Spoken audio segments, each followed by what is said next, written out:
এটা সিদ্ধান্ত আল্লাহ রাব্বুল আলামিন আমাকে দিয়েছে।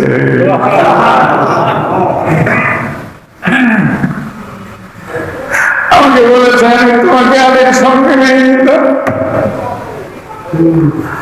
ও আলীর সম্পদ আছে কি নাই, টাকা আছে কি নাই, ওটা তো আমার দেখার বিষয় না রে মা। আমি আমার আল্লাহর হুকুম পালন করছি। ফাতেমাও বলে দিলেন বাবা, আল্লাহ যদি হুকুম করে থাকে তাহলে আমি ফাতেমার জীবনে কোনো আপত্তি নাই। আল্লাহর বিধানের সামনে আমার কোনো ইচ্ছা না।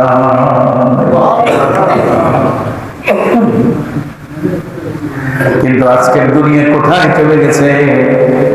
সবাই শিক্ষিত দাবি করে, সবাই শিক্ষিত চায়, সবাই টাকা চায়, ছেলের বাড়ি গাড়ি আছে কিনা সব চায়, কতক্ষণ ঠিক কিনা।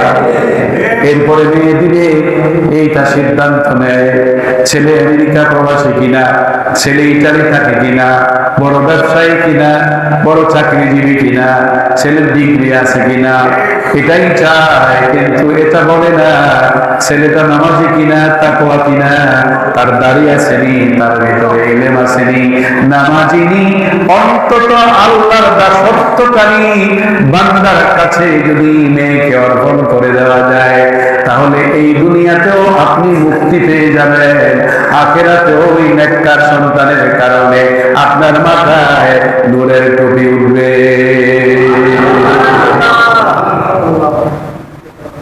কথা কোন ঠিক? তো বলছিলাম যে বিষয়গুলি ফাতেমা রাদিয়াল্লাহু আনহাকে নবী দিলেন একটা খেজুরের রশি দিয়ে কাঠ বানিয়ে দিলেন, মাটির একটা কলসি দিয়ে দিলেন, একটা জাতাকল দিলেন, হ্যাঁ জাতাকল দিলেন, আর ওই যে কাপড়, টুকরা টুকরা কাপড়, আর ওই সময়কার তুলা যা পাওয়া যেত ওই তুলা দিয়ে রাসূল সাল্লাল্লাহু আলাইহি সাল্লাম আল্লাহর নবীর কন্যা ফাতেমা রাদিয়াল্লাহু আনহাকে একটা তোশক বানিয়ে দিলেন। সূরা কন্যা সুবহানাল্লাহ। কি বানিয়ে দিয়েছে? তোশক বানিয়ে দিয়েছে। তাহলে বোঝা যায় মেয়েদেরকে দেওয়াটা যৌতুক লাগে না, চাওয়ার বিষয় না, বাবা মেয়েকে ইচ্ছা করে এইসব দিতে পারে।